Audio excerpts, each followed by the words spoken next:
Apakah solat sah jika tidak mengerti dan memahami arti surat Al-Fatihah? Secara fiqih, mayoritas ulama sepakat solatnya tetap sah selama bacaan Al-Fatihah benar lafaznya, tidak rusak makhraj dan harakatnya, dibaca lengkap dan tertib, memenuhi syarat dan rukun solat. Artinya, ketidaktahuan arti tidak membatalkan solat. Namun, ini baru bicara sah, belum bicara nilai dan ruh solat. Dua, apa pengaruhnya terhadap kualitas solat? Disinilah dampaknya besar. Allah berfirman, "Afala yatadabbaruna al-Qur'an?" Tidakkah mereka mentadabburi Al-Quran? Quran Surat An-Nisa ayat 82.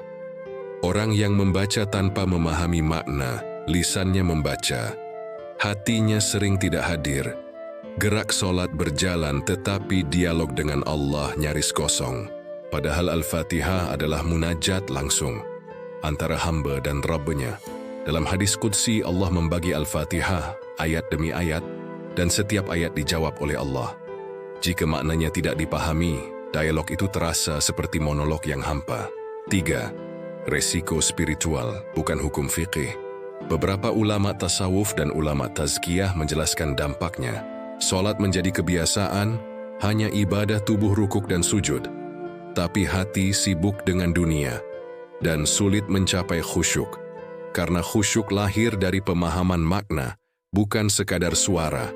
Solat kurang mencegah dari maksiat, padahal Allah berfirman, "Innas salata tanha 'anil fahsya'i wal munkar." Sesungguhnya solat mencegah perbuatan keji dan mungkar. Jika bacaan solat tidak dipahami, pengaruh tarbiyahnya melemah. Ibnu Qayyim menjelaskan bahwa solat tanpa kehadiran hati ibarat jasad tanpa ruh. Bentuknya ada, tapi daya hidupnya lemah. 4. Apakah wajib memahami arti Al-Fatihah? Tidak wajib secara fiqih, tetapi sangat dianjurkan. Bahkan oleh para ulama disebut kunci khusyuk.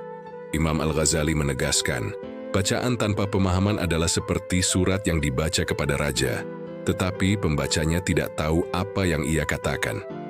5. Solusi praktis pahami arti global setiap ayat Al-Fatihah, saudaraku. Al-Fatihah ini hanya 7 ayat dan dibaca 17 kali dalam sehari semalam. Apalagi ditambah qabliyah dan ba'diyahnya. Resapi bahwa itu adalah pujian, pengakuan kehambaan, permohonan hidayah. Solatnya sah, pahalanya ada. Solat bukan hanya soal benar secara hukum, tapi hidup dan bermakna.